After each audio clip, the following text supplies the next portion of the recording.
I am so excited to release this episode with James Clift. This was a breeze. This episode was so much fun to record. James is the founder and CEO of Durable. Durable provides tools like an AI website builder, CRM, and branding solutions, enabling entrepreneurs such as dog walkers, tutors, barbers to create websites in seconds and scale operations efficiently. The company has raised over $20 million, including a $14 million Series A in 2023, and has helped build over 6 million websites for users across 100 plus countries. We discussed a lot of different subjects, including just the use of AI, how we think entrepreneurship will change over the next few years, and just general tactics on building. This was a lot of fun, and James has a really awesome background founding multiple companies. And as he mentions in this episode, has never actually held a job other than being a founder. So this was a lot of fun. Before we jump in the episode, I want to thank our three amazing sponsors for making this happen.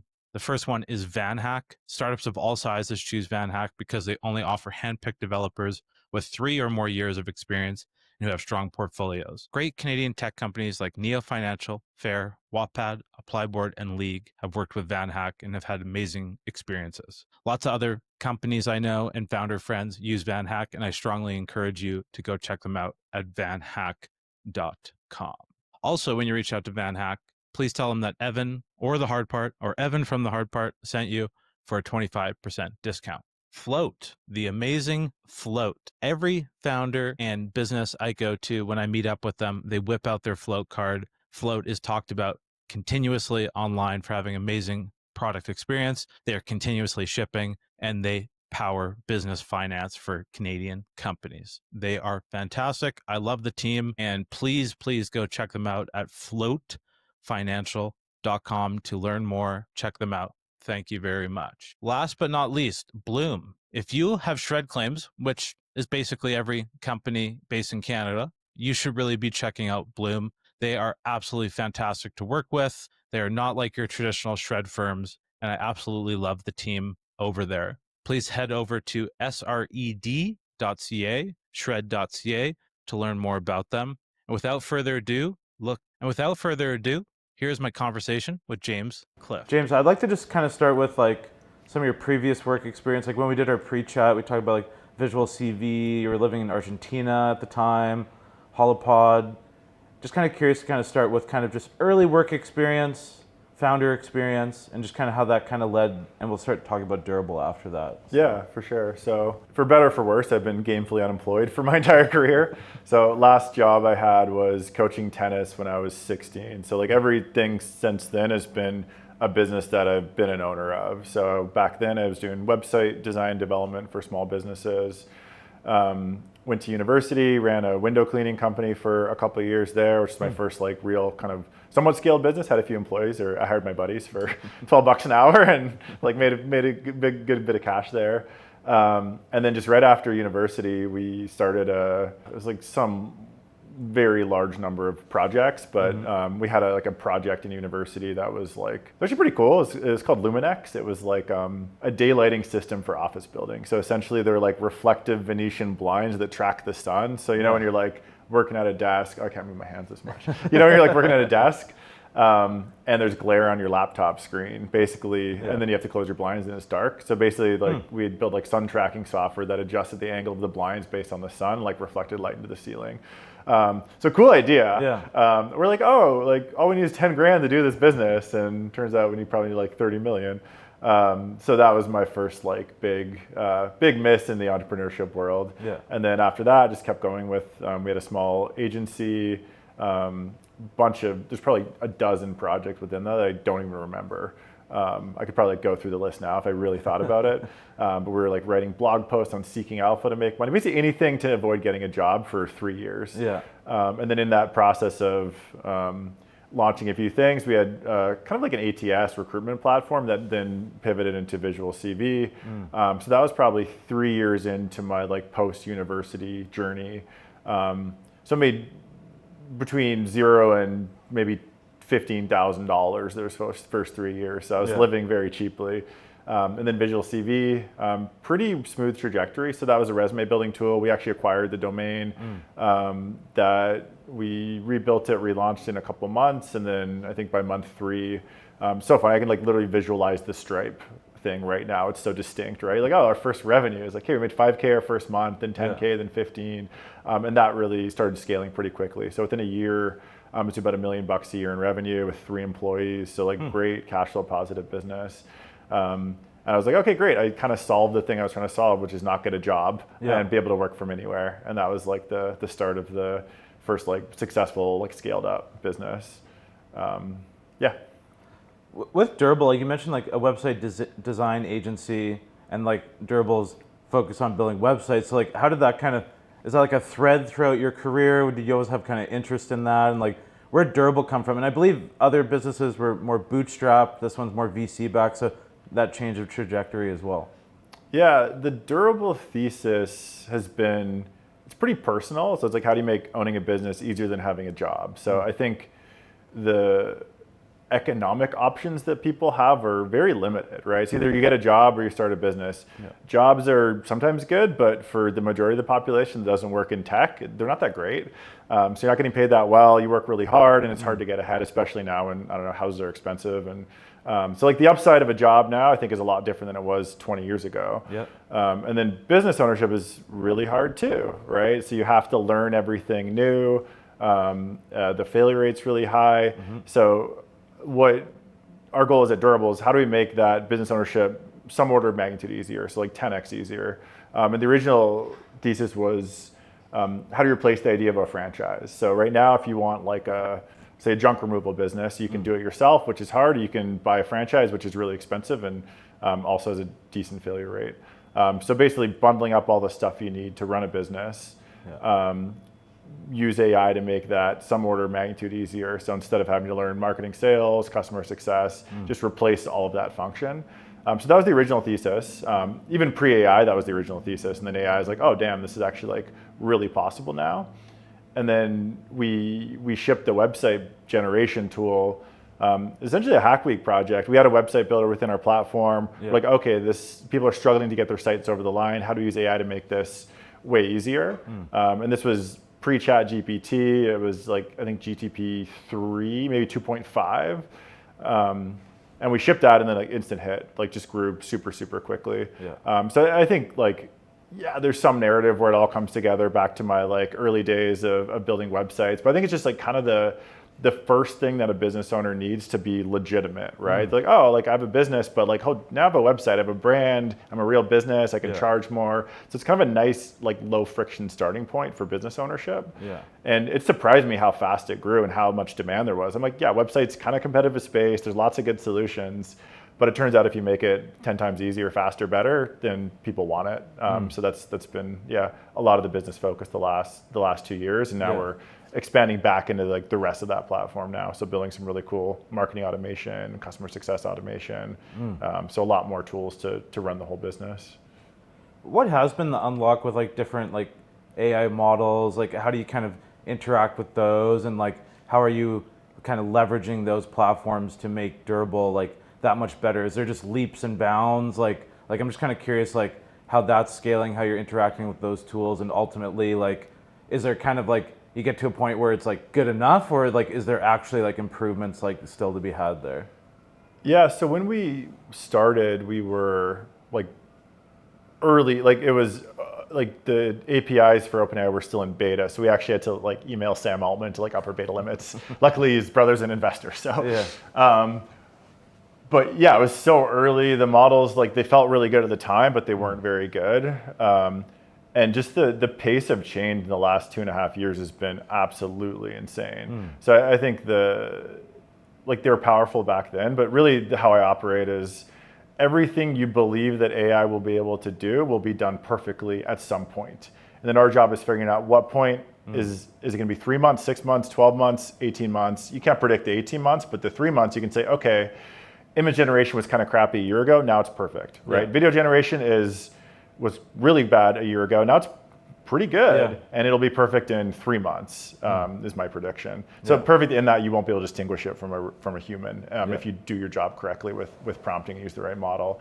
So I think having a long-term strategy or roadmap around AI is really challenging right now. It's more, how do you have a vision for what it could be, and then how do you build the infrastructure within your team to rapidly experiment? So the way we've set up our whole product company is everyone can use, it's usually a foundational model, so like Gemini, ChatGPT, OpenAI, and Anthropic are the primary winners, then some open source stuff. But having the tooling where we can internally just swap out a different model in 2 minutes, test it out, see the results. So when a new model comes online, we can just get that in the hands of our customers immediately. Yeah. So I think what's been super interesting is both the general categories, so like website gen, code gen, images, video, but reasoning is really interesting. So a lot of what we're building now is actually the layer on top of the asset generation or the marketing generation is like, what's the strategy? How do you actually just take a business that's net new and not growing as fast as they want to, and just figure out how to grow them, right? Like start from a really broad question of like, hey, I'm a brand new landscaping business in Boise. I'm really good at this, and this, and I have 3 customers. How do we just feed that into the most intelligent business strategist that's ever existed and just tell them what to do or do it for them? So figure out, okay, here's your market landscape. Here's where you can get customers. Here's how you should price your service. So I think we're really underestimating how good the models are now, and if you tune them correctly, how powerful they can be for the average person still. So that's really how I think about it, is what's the hardest question we can ask, and then how do we start narrowing that down that we can like then solve more problems for our customers, but also harder problems for our customers. Okay. Interesting. From like the website standpoint, so like when you're talking about like being able to scrape like, oh, like other landscaping businesses are charging X amount, their website looks like this, they're getting this much traffic, like is that all the things that you're kind of like feeding into the reasoning engine, is like all these kind of different elements? Like how are you kind of thinking about that? Because like most people when they think about websites, like, oh, it looks good, the aesthetics are good, but then you're also talking about a lot of the functionality and SEO and all these other things. Yeah, I think the primary question is like, what's the point of a website? Is to get you customers, right? So part of that is, one, it represents your brand, you like the way it looks, you feel good about it, that's important. And then does it perform? So that's SEO and now GEO, like generative engine optimization is the new hot thing, which is pretty awesome. And then the content and blog, right? So it's, okay, we've signed up for Durable to solve the website problem and the discoverability problem on the internet. So how do you get more customers? So part of what we're building is like, one, I believe there's a perfect website for everyone. That means it's performant, it looks good, you like it, it gets traffic, gets you customers. So how do we build models that just iterate towards that? And how do we train those models? So that's like kind of mass A/B testing. That's like websites that optimize themselves, that update themselves, that can take human input. Say, I don't know, you just finished a new job, took a picture of the house, text your website agent, and it goes onto your website. So I think a lot of the problems around website are not necessarily that first build, which people can kind of solve with a template, or they can hire someone. It's the updating, the maintenance, the marketing, like all that is really, really expensive to do properly, and most people just don't do it, or they forgot the number of the guy who built their website 10 years ago. Like literally I have websites that are online from 20 years ago when I was running that business, right? Like it's really sticky. But it's kind of annoying because like they'll still like, sometimes I'll get emails sometimes, like, hey James, can you update this? I'm like, no, like try Durable, like at least maybe I have solved my own problem inadvertently. But yeah, I think there's so much more around just like a website is HTML, but what's the value of a website? It's revenue and customers, and there's so much around that in terms of getting discovered online and now in ChatGPT and different places. So I think it's just how broadly can we think about the problem that we're solving for our customers, and but it also has to look good because it's sweet. From a user experience, it's like, okay, like the first time you interact with Durable, hey, like builds your website automatically, super cool. You're talking about like texting kind of like your website agent. You're talking about like prompting. Like how have you kind of found that from a user experience? It's like they have like this amazing experience initially, and then it's like, okay, how do they kind of interact with Durable ongoing now, like that you've been at this for a little while? Yeah, it's been a challenge, right? Because your first, this is most AI tools, right? Your first shot looks really great. And Durable is one of them, Lovable, Bolt. Like it looks really good. And then like, how do you get it over the line? Which is that last 80% or the last 20% is always the big challenge. So the way we've thought about UX is like, what's an AI native UX? What does that feel like? And where we've landed is one, I don't think prompting is important. I think prompting is a power user skill that the average person doesn't need to understand. So it's basically how do we extract as much information as possible from the customer in terms of what like hopes, dreams, desires, business status, what they like, what they hate. So getting that feedback and then getting our first shot to be as close as possible to what could be really good. Also based on like user data, industry data, all that kind of thing. And then they just iterate on feedback. Hey, do you like this? Do you not like this? And people are really good at communicating if they don't like something, or if they do. Especially in AI, they're really more honest than they are with each other, I think. So you can tell if you like it or you don't like it, and it's just kind of this infinite iteration until you get to the thing that you really like. So it's more just creating a platform that allows you to do that really quickly and make it playful and fun and not just like tedious. So I think that's like a few of the ways we think about, user experience in the AI world. And I think ultimately, the best UX for me is no UX. Like get a text message once a day. Here's all the stuff we did for you. Your business is growing. Show up tomorrow at 2 p.m. to do this job. Like how good would that be? Right? You don't have to use the product. It's just you have a team of 50 of the best employees in the world working for you 24/7 to grow your business. And they require no management. They require none of your time. It's just like, oh damn, my business is just growing and I don't have to do anything. That's the dream. So I think that's really how like we're working backwards from that, and that like how deeply can we solve these problems for customers and just make it feel really fun and cool and useful.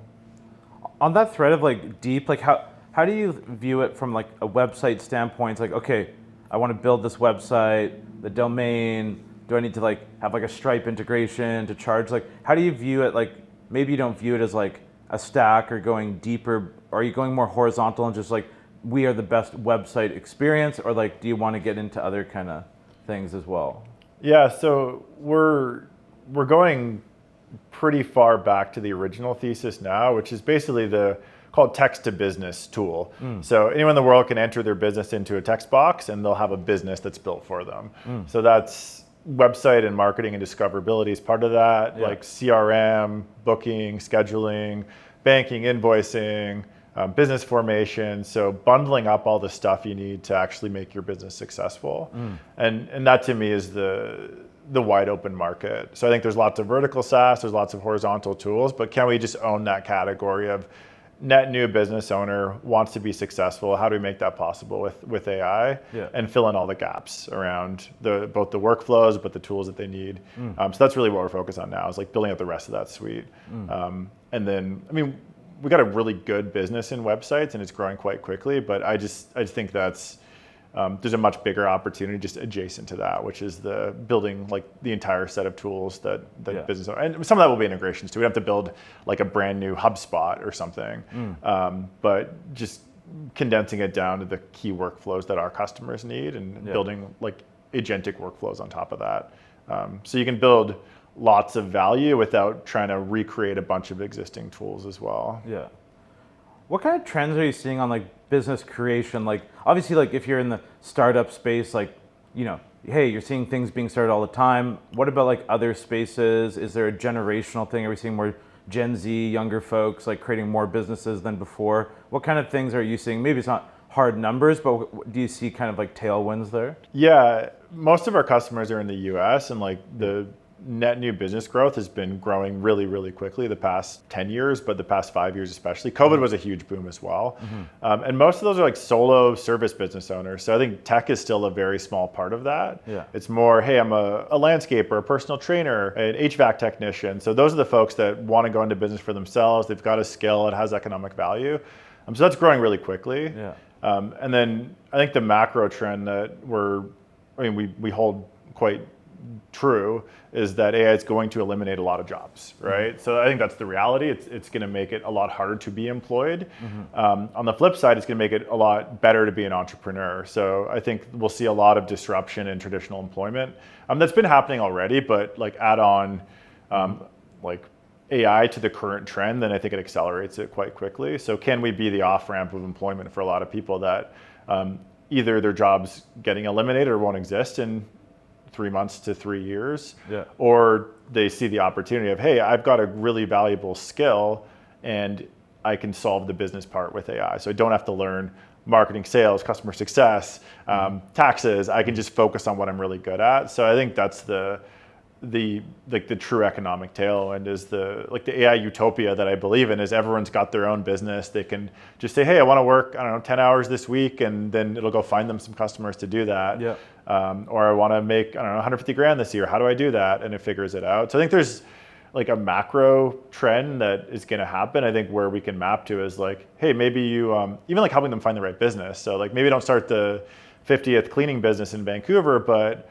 maybe like, upskill for a month and start installing like EV chargers. And like that's a huge market that's growing really quickly. So I think there's just a lot of people that want to work and like need to work, obviously, that are kind of not entirely in the right lane right now. And especially in services, which is like hours, trading your hours for dollars, the margins just aren't good, right? Your margin for your employer and they're charging you out at, your 30% margin basically. So like you're making between 30 and 50% of what you're being charged out of. So literally quit your job and just, you can work half the time for the same amount of money. And that's the math that like I learned window cleaning is like, hey, my buddies are making 12 to 15 bucks an hour and I'm making 15 bucks an hour when they're just doing labor and like they're fine with that, but like I'm like, you guys should just do your own thing because it's just a better gig, right? So I think there's just like real economic value in just being a business owner, and I think if we can make that part of it much easier, much less scary, and like lower the friction, then I think this is, I don't know,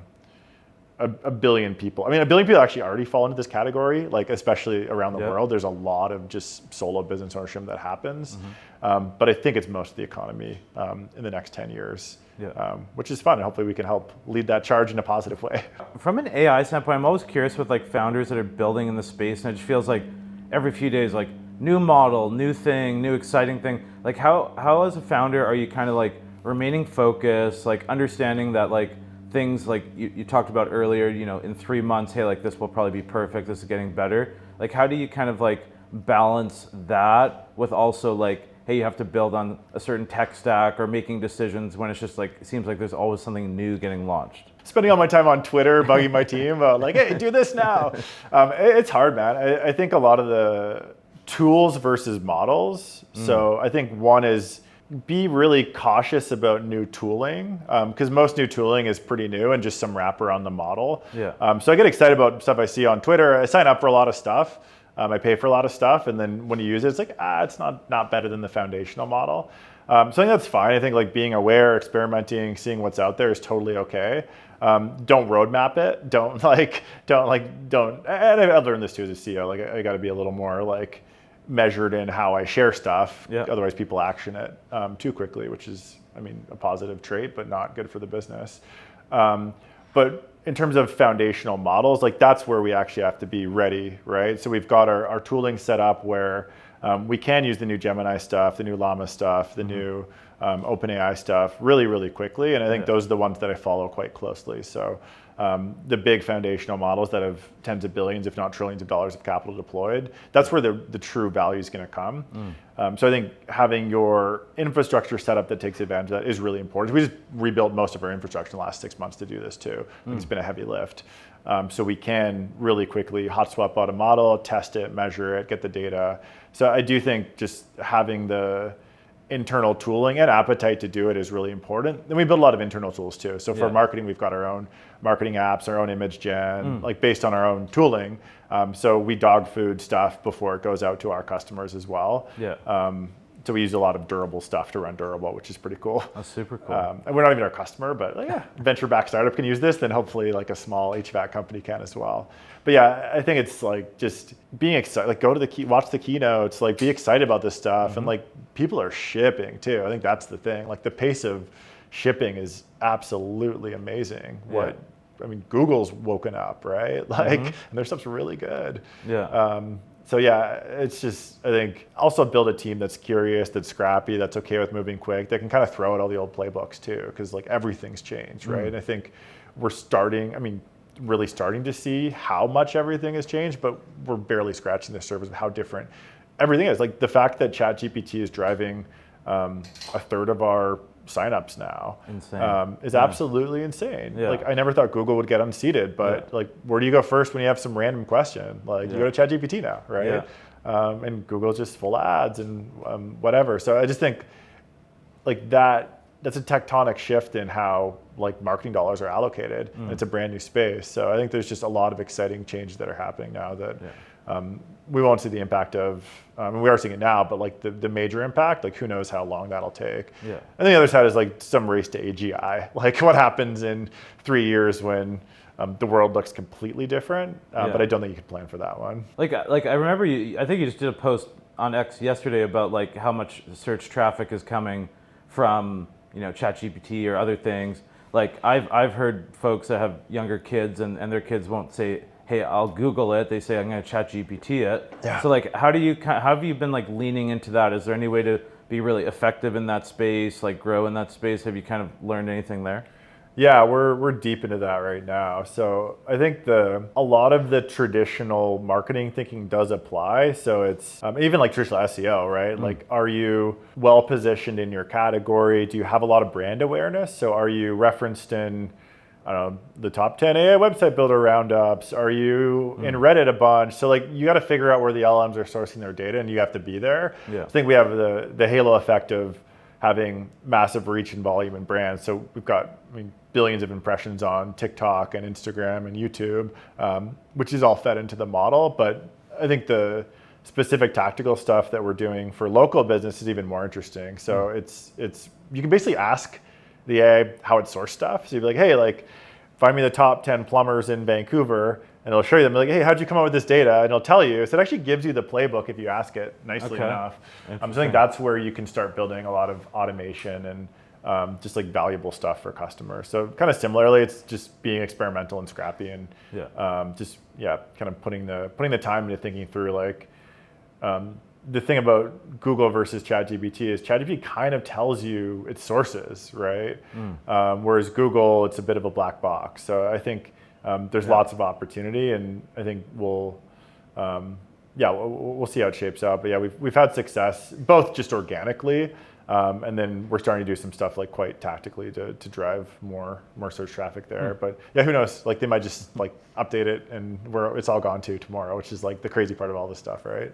Building a venture-backed business, like what are some nuances or learnings you've had that, like whether it's like how you structure the team, the speed of which you're shipping, and how do you kind of see this in a like world where like lots of people talk about like seed strapping, but then you also see these AI companies just raising significant amounts of money.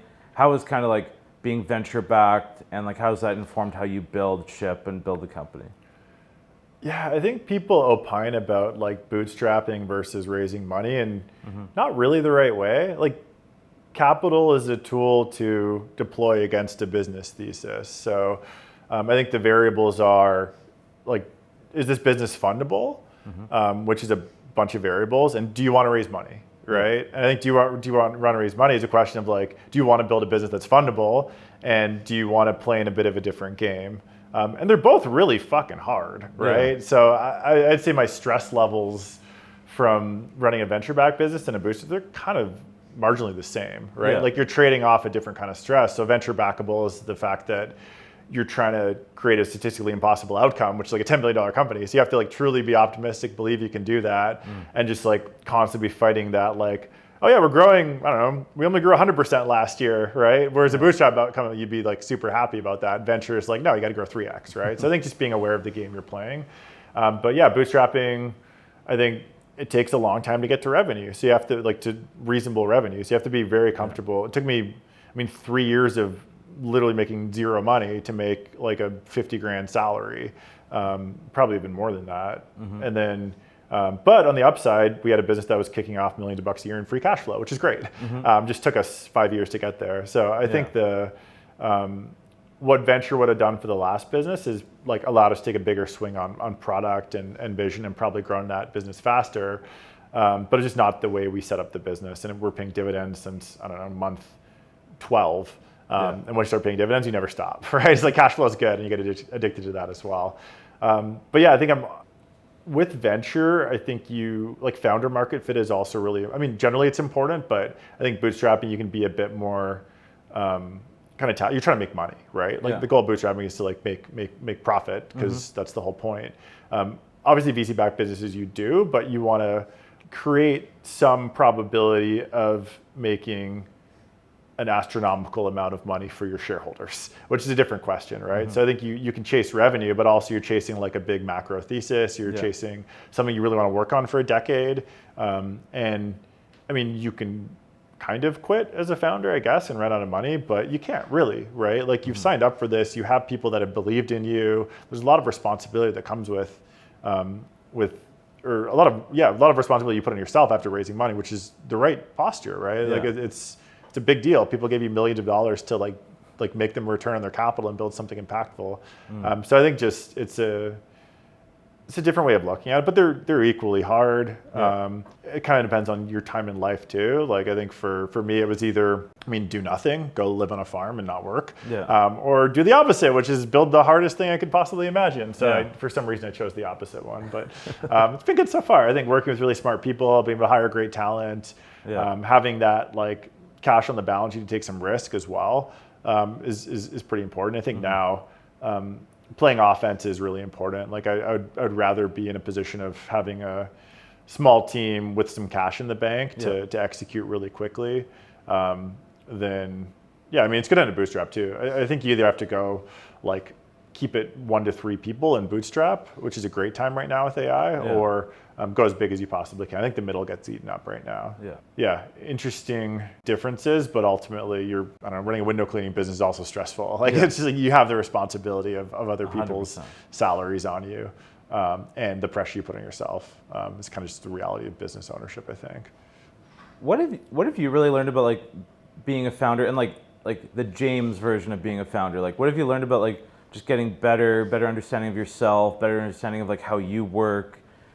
Maybe there was advice given to you early on that now is just like, hey, like that just doesn't work for me. Like what things have really worked for you being a founder? Maybe some things are counterintuitive or different than the status quo. Like what's worked well for you? I've got a lot of successful founder friends. I'm fortunate to have those as well. And I think we're all pretty different, right? Like you'll interview a few of them today and like they're like awesome, intelligent, thoughtful people. I think where like figuring out where you actually spike is important. Like I'm not a great like follow through person. Like I've got the vision, I've got the ideas, I kind of know what I want it to look like. So surrounding myself with people that can actually execute on that vision and just make it a reality, and I can collaborate with them on that's been really important. And I think I've underestimated how hard it is to actually translate a vision into reality, right? And I think you can like it's a rare person that can actually do that, right?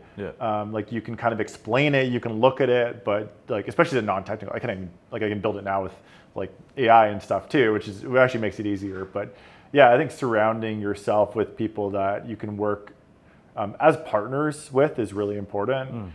Like as I've evolved as a founder, like how do you become a CEO is a question that I've really tried to figure out in the last like 6 months. Like we raised a bunch of capital, we've got a 20-person team now. We're scaling quite quickly. So like what changes from founder to CEO, and like where can I evolve? Where can I get better? Where are those gaps? I think that's been a skill that I'm still learning but getting better at. But I think ultimately it's like trusting your gut is the most like tried advice, but kind of most of what matters, right? So I think the more I just like figure out the answers in the right, whether it's going for a walk, a bike ride, like actually getting some sleep, what you come up with in the durable pitch, it took me like an hour to make the deck that then raised like, I don't know, $20 million.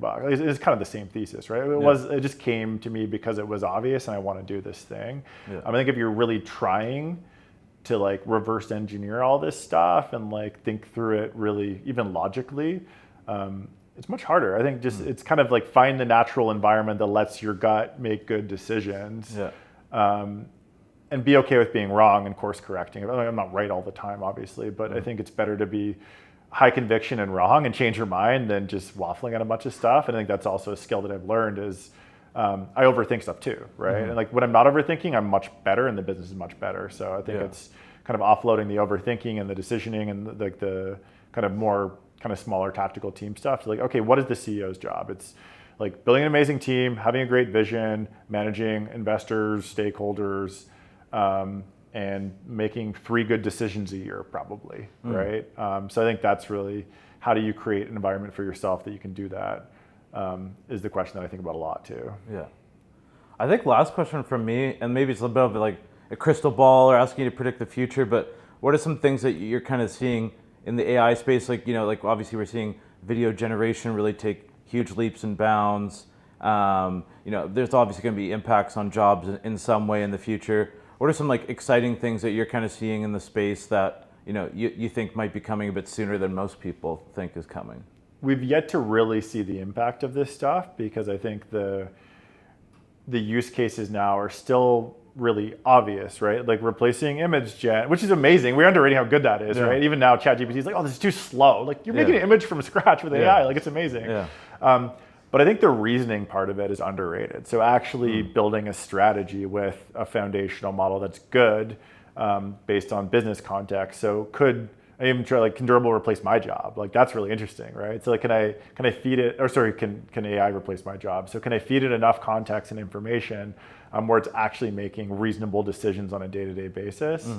I think that's really exciting. And I think like that's the next level up of, and we call them agents now, but it's basically like reasoning with context and decision-making. And if you use the metaphor of, can you have the smartest person in the world at this specific thing working for you 24/7 to solve a problem? That's really interesting. I think we haven't really scratched the surface of what that actually means and the implications and like the economic value there. So I think that's where I would bet the next year is, okay, we've got like even like a fully autonomous business is like possible, right? Like where it's like you're actually building a business that requires very little human input that actually like grows and is self-sustaining and like generates revenue. Like that'll be really cool.